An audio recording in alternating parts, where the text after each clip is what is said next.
Hey guys, it's Lush again. Welcome back to another video. Now today, we're getting into the better sequels of Texas Chainsaw, or the better films of Texas Chainsaw, and we're going to be starting that off with Texas Chainsaw Massacre 2003, the remake. So I'm just going to start off saying that I think Texas Chainsaw 03 is easily top 5, one of the best of this series. It's definitely in the top 5. I'd probably put it at like number 4. So, it's really good. It's really creepy. The fact that Andrew Berniarski is this big, hulking monster of a guy, and he can sprint after you, like, no problem. Like, he's big, he's got a lot of weight to him, he's tall, but yet he can still sprint after you like he's like 100 pounds. And he does it with ease, too, while running with the chainsaw, swinging at your ankles. So, that's what's most terrifying about the remake, is the fact that he's so big and so threatening and so fast. I mean, people have a contrasting opinion. What's scarier, a guy who moves slow and always catches up, or a guy who basically can sprint after you, no matter how quick you are, will always catch up because he's just as quick or faster than you? And see, to me, it's always been the guy that's faster, because it's like, you know that no matter what you do, ultimately, he's always going to outdo you. You know, he's always going to be faster than you. He's going to beat you to the point. Whereas, like, with Michael Myers, he's slower, you know. He gets there eventually, and he will take care of you. Not in the good way. But it just takes him longer, you know. So I feel like it's scarier for somebody who you don't know how much time you're going to have left. You know, you're running for your life, and ultimately it's pointless, because he's going to be there eventually, and he's on your heels. Like, with Michael, you have a chance to hide, you know, calm yourself down. With Leatherface in 03, you ain't got time. You got to be running non-stop and hope that you lose him at some point, or he trips over some fins. Because otherwise, you're fucked. Completely fucked, man. Because he's quick, he's fast, and he knows how to use his fucking chainsaw. By the way, this film is also extremely brutal. It's got a lot of sadistic stuff in it, like Leatherface putting salt on this guy's wounds to, you know, it really fucking hurts whenever you put salt in an open wound, much more whenever a guy's leg is completely cut off. You know, and you have this salt that just goes, oh my god, painful, disturbing, and dark as fuck. I mean, at least Leatherface wraps it up for him like a good boy, so that's pretty cool. That's kind of nice of him. He's like, here's some salt, motherfucker. Now let me wipe it up. Let me wrap it up for you like it's some butcher's meat. I mean, to him, it's lunch and dinner, but, you know.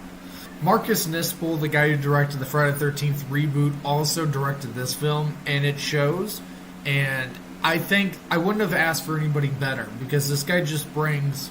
I mean, I know that the director, I know that he's like, he hasn't really done a whole lot of movies lately, like after those 2 remakes, but I gotta say that the guy is amazing. He's done a lot of really good work, especially with these horror remakes. He brings these franchises back from the dead and does it in such a perfect way.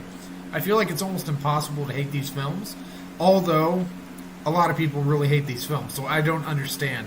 I feel like nobody's ever going to be pleased with no matter what you put out, even if it's like a perfect sequel.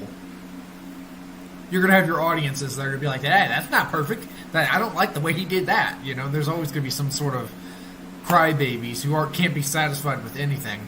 And nothing's ever good enough for certain people anyways. So you always have that specific audience who's always like, they're always going to hate on something. They'll find something to hate. Even if you made a perfect sequel, they'll still find something to hate. You know, that's just how society is, and that's how people are. People just can't seem to be satisfied with certain things. Like, I feel like 03 is a perfect Texas Chainsaw film.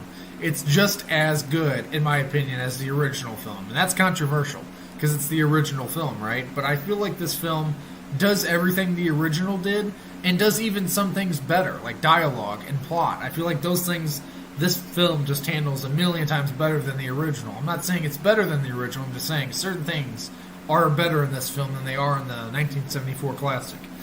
Not that this is like a huge thing for a slasher film, but the characters are really fleshed out. I feel like you know the characters to some degree before they die, you know, or before something happens to them. I feel like you understand who they are more.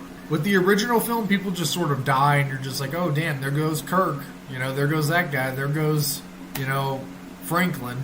You just don't really know all these characters. But in this film, I feel like they try to develop them a lot more than in the original film.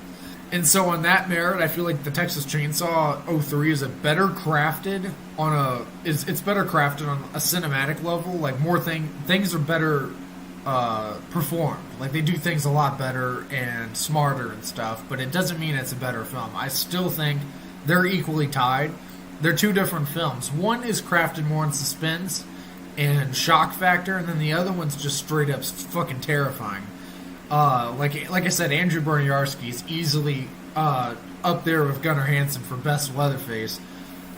Seriously, I mean, if I had to honestly choose though, which one I'd prefer to have after me, probably Gunnar, because I feel like I have more of a chance to get away from him. And Andrew, I just feel like I'm fucked either way. Like, even if I try sprinting away from this motherfucker, I'm gonna get caught eventually. So I take my chances with Gunnar any day of the week. So yeah, in conclusion, this film is extremely violent. It's not okay. No, let me retract a little bit. It's not extremely violent. It's got a lot of violence in it, a lot of fucked up shit. But it's not like super uber violent. You know, you're not gonna be like, oh, holy shit, tons of blood everywhere. There's blood, but it's not like all in your face. I'd say the new Texas Chainsaw is one of the bloodiest films or violent films I've ever seen.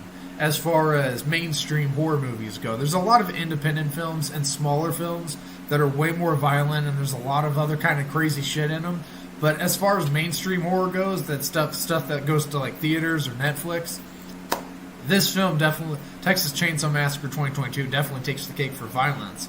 But this film is fucking awesome. I give Texas Chainsaw Massacre 03 10 out of 10 roaring chainsaws. This film is fantastic. I don't have any negatives for this film. It's up there with the original, in my opinion. It's right there, neck and neck. So that's my opinion on TCM 03. I hope you guys enjoyed it. Let me know what your guys' thoughts are on this amazing film down below. Hit like if you enjoyed it. Subscribe if you're not already. Hit the bell to get notified anytime I make a video or stream. Keep up to date with the channels. There's some crazy going on. And go check out my mom's channel, The Boiling Pot. And I will see you guys in the next one. Bye-bye!